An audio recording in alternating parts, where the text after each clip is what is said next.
Karina, our master hacker. Rolf, our getaway driver. And last but not least, our very own real-life action hero, Mr. Brad Cage. How do you feel about that, this shift in your career?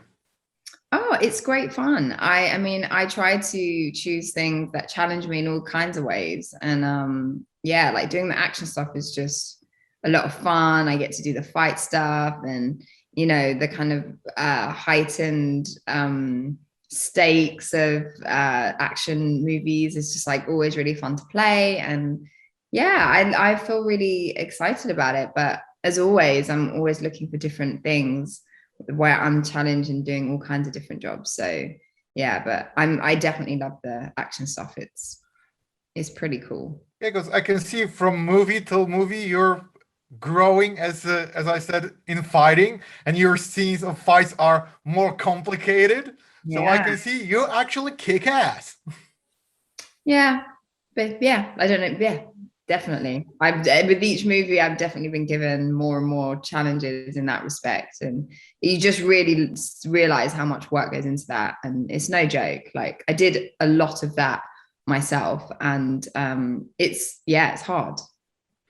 And Ruby, in Army of the Thieves, your character is, we can say, the brain of the action. They are the muscles, you're the brain. And I'm curious, just a little bit, when you're reading the script, weren't you waiting for this one action sequence for you saying like, my character is also a girl who can kick ass. Why don't you write it here? I guess maybe a little bit, but I feel like she did kick ass online, so that was kind of my part, and it was fun. I mean, my action scenes were in the bus trying to figure out everything and trying to help the whole group to get to their The vault. end so yeah. And we can also see the relationship between your characters. You guys are sticking together. It's a girl power from the beginning to the end. Even we have some shifting in the middle, you stay together. Yeah. And I'm curious, why is it so? Why is this girl power so strong and the guys cannot have this connection with each other? Well, because none of it would happen without these two.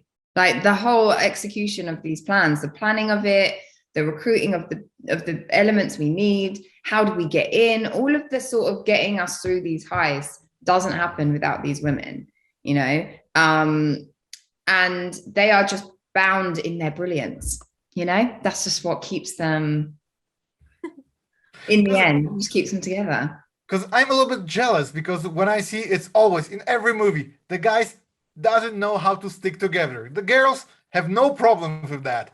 If you have one traitor, it always have to be a guy, and it starts to be annoying. Well, I don't know. I think maybe you guys all need to get together and have a conversation about that.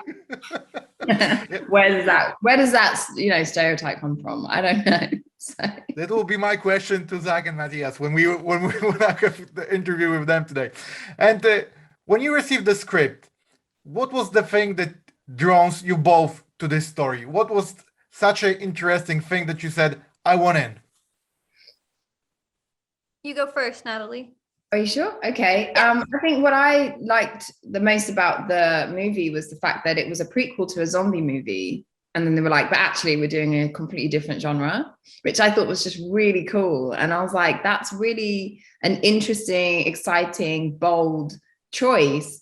And it was, just like amazing. And the character for me was just so cool. And she was such a badass and also really sensitive and a bit more interesting than you maybe see to begin with. And I just thought she was very layered. And I just thought that the whole concept of making a heist movie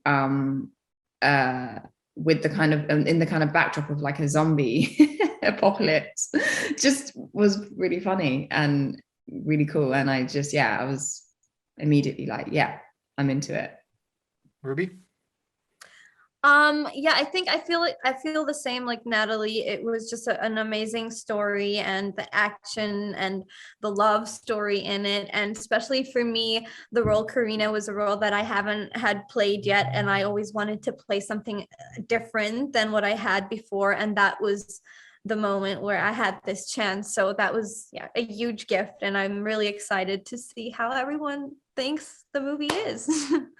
So, looking at this movie and the main Army of the Dead, I'm curious, how big is the opportunity that your characters will come back? Because you build it so good and so big that I don't think that Zach will put you on the sidelines.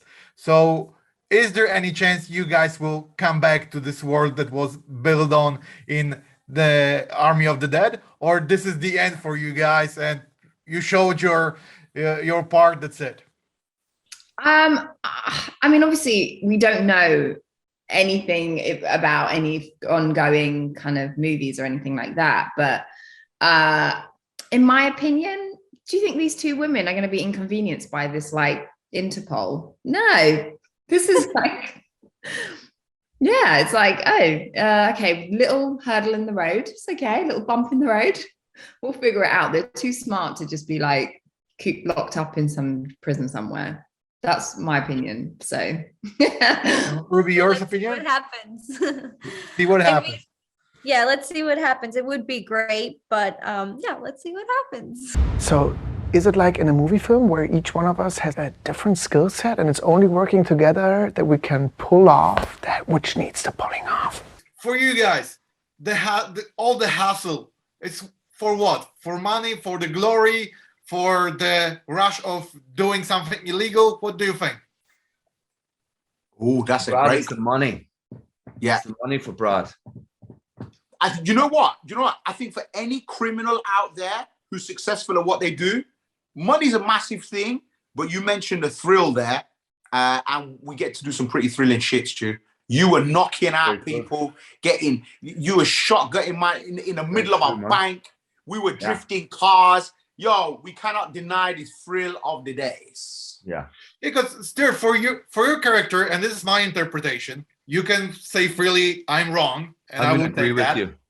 But for your character, I think it's like he's mentally in those 90 action movies, and he's thinking that he's in one. So oh my God, yeah. So the scene that you told me about in the bank, for him, it's like, John McClane running there and shooting to everyone and fighting. That's why what this question was so big for you guys, because I think for your character is this action that he thinks he's an action hero in his own movie, and he doesn't care about who will be beat up, all the money, all the crap. He wants the girl and the glory. That's it. Exactly. I couldn't answer it better myself. I mean, that's it. Completely. And I think what's interesting as well about these guys is, on a deeper level, Brad has kept this unit and nobody's allowed in. And when trouble comes or anyone tries to get in, he takes the team and he moves elsewhere and he makes excuses of why they've got to go and they've got to get out. So he's in this little film and he's got an untouchable group of people around him where he is the alpha, and that's the only way it goes. Then Matthias's character steps in, and that's when shit starts to go wrong, because he does break in and it threatens Brad, and it's, and then we get to where we get to. And again, I will twist your arm a little bit, because doesn't your character feel that maybe he wants to be an alpha, but actually the Nathalie's character is an alpha in this team? Oh, 100%, yeah. And he's doing whatever she wants?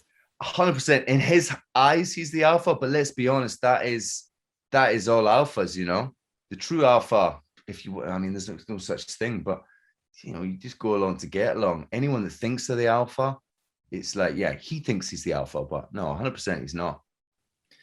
And guys, I want to ask you, alpha than he is, because Stuart, as we said, is the muscle. You are the getaway driver, and seeing the scenes with him in the bank that you told us before, weren't you a little bit pissed off they don't show any of your skills of driving, actually? They're so pissed off. I'm still pissed off right now, and I'm glad you identified this, brother. I feel like boycotting this entire movie and this entire day because you're right. No, you know, the main thing is, bro, in terms of the context of the movie, it's all about having fun. And we got to do some incredible stunt driving. And also just from a logistical point of view, we're in the middle of a pandemic. There's a lot of pressure on a lot of different people. For me to be drifting around in the streets and potentially smashing through somebody's living room, I get it. You have to get the professionals on board so they can do those skills properly, you know? But I think as a piece, when you piece it all together, it still makes for a lot of excitement, even if it's not too driving intensive. Because I was thinking when I heard you're the getaway driver, I was thinking, you know, like transporter shit, you know, like you'll go through all the streets, you know, as you said, destroying, maybe having this vault behind him, like in Fast and the Furious movies. And there you only be there, you know, like sitting and like with Film 2. That's film 2, huh? David, you're speaking the truth, brother. Now I'm sad for the rest of the day. All right, guys, because telling this arc of your characters, it doesn't end in this movie. And to be honest, there are possibilities for you guys to come back, especially with this zombie pandemic. How do you see your characters if they come back? What do you want us to see? Because there will be not the same guys, and you know that. Do you know what's really interesting about that? That I think that the general feeling that people might be feeling towards myself and Stu's characters is like, assholes. But what better time to find redemption than in the middle of a zombie pandemic? And ironically, the only people that really get through a zombie pandemic are the assholes anyway. So we are primed and ready for a sequel of ourselves, aren't we, Stu? Go on, Exactly, let's mate. get it written, mate. And I think it opens on a prison cell. We come in through the window. There we are, the prison cell, surrounded by a group of guys. Now, there's got to be a jailbreak. I mean, there has to be a jailbreak.